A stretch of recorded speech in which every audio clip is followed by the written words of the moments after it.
മലപ്പുറം ചാലിയാർ പഞ്ചായത്തിൽ കാട്ടാന ശല്യം രൂക്ഷമാകുന്നു. കാട്ടാനക്കൂട്ടം വ്യാപകമായി കൃഷി നശിപ്പിച്ചു. സംസ്ഥാന സർക്കാരിന്റെ മികച്ച പച്ചക്കറി കർഷകനുള്ള പുരസ്കാരം നേടിയ നാലകത്ത് സിദ്ദിഖിന്റെ അധ്വാനം വിഫലമാക്കിയാണ് ആനകൾ വിളകൾ നശിപ്പിച്ചത്.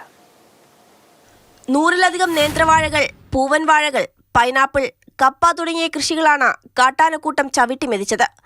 ലക്ഷങ്ങൾ മുടക്കി കഴിഞ്ഞ ജനുവരിയിൽ സ്ഥാപിച്ച സോളാർ തൂക്കുവേലി പോലും ആനകൾ തകർത്തു. വലിയ പനകളും കവുങ്ങുകളും മറിച്ചിട്ടാണ് ആനകൾ കൃഷിയിടത്തിലേക്ക് കടക്കുന്നത്.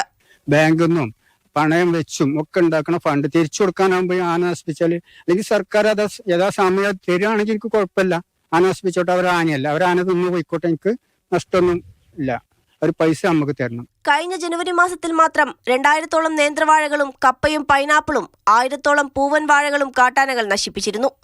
ഇതിനെ തുടർന്നാണ് ബാങ്ക് വായ്പയെടുത്തും പണം കടം വാങ്ങിയും സിദ്ദിഖ് കൃഷിയിടത്തിൽ സോളാർ വേലി സ്ഥാപിച്ചത്. കൂടാതെ ജലസേചനത്തിനായി സ്ഥാപിച്ച 2 ലക്ഷം രൂപയുടെ പൈപ്പുകളും ആനകൾ നശിപ്പിച്ചു. എന്നാൽ വനം വകുപ്പിൽ നിന്ന് ഇതുവരെ 1 രൂപ പോലും നഷ്ടപരിഹാരം ലഭിച്ചിട്ടില്ലെന്നാണ് കർഷകന്റെ പരാതി.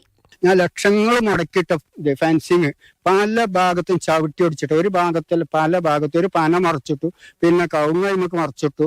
ഭൂമി ഇന്ന് ഞാൻ ഫെൻസിങ് രണ്ടാമത് ചെയ്യുവോളം ഫോറസ്റ്റിന്റെ ആൾക്കാരവിടെ നിർത്താൻ സർക്കാർ തയ്യാറാണെങ്കിൽ ആയിക്കോട്ടെ, എനിക്കത് സന്തോഷമുള്ളൂ.